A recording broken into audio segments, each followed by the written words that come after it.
Good morning and welcome to your Farm and Home Show. My name is Joanna Coles, and this morning we're visiting with Dr. Jimmy Henning. He's with the University of Kentucky's Extension Forage Specialist there. Now, fertilizer prices have come down from the monumental high that we saw a few years ago. However, I think some producers are still looking at the bottom line thinking, is it worth it? I think it's a good idea to look at your bottom line. I think the thing that sometimes makes me stop a little bit and scratch my head is the fact that you'll stop and think about what you're going to spend, but you won't maybe think about getting a soil test, so that it's part of just making a smart business decision. And even if you weren't going to maybe apply all the nutrients that the soil test recommends, I think it's a good baseline to see like what you're using, how you're managing, and how that's affecting your soil nutrients. And particularly as we do it, as you move your management curve up and you're rotating more manure and urine out there because you're grazing better, maybe feeding hay out on your pastures. All those things have an impact on soil fertility.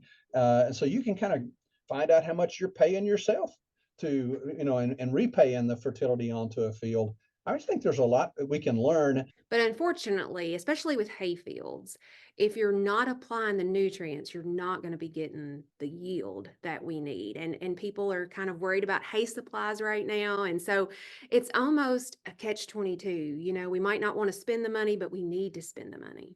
And we had a student actually do a research project for us looking at what people did or didn't do based on the high prices of 2020 and 2021.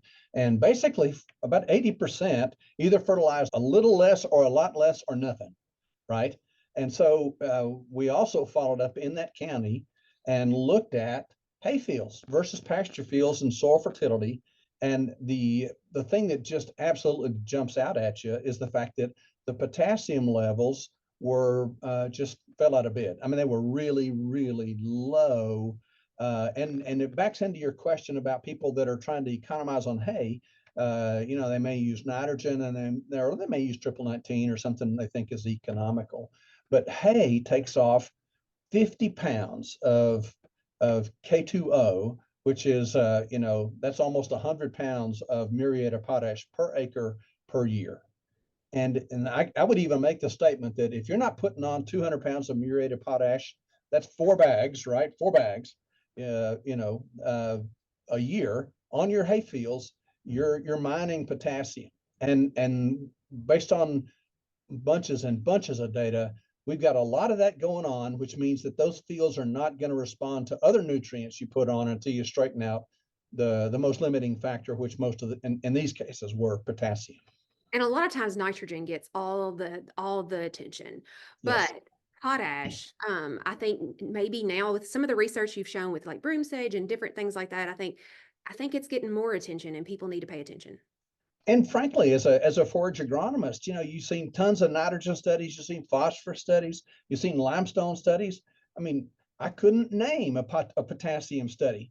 And when I had the opportunity to do one on a hay field that had been hayed for years and only got triple 19, if that, very, very low potassium, and they had almost 100% broom sage there.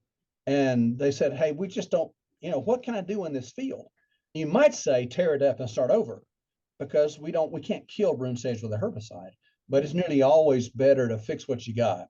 We did a study, full-blown replicated study on that field, put out, enough nitrogen that it would stun you right now if you looked at the 21 prices, and cut it 3 times a year, put out enough potassium, compared that, of course, to controls. We had more forage, that's a given.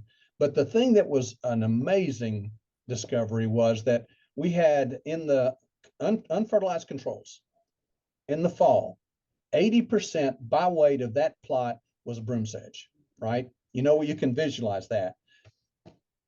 80% of the fertilized plot was tall fescue in 1 year. Absolutely. And, a lot of times we might think, well, we can't afford it this year, but I'll make it up next year. But that's not always the case. It's very expensive, and the main thing is do good now. What's past is past. Think about trying to feed the crop you're fixing to take off of that hayfield. To help. Thanks for watching and have a great day.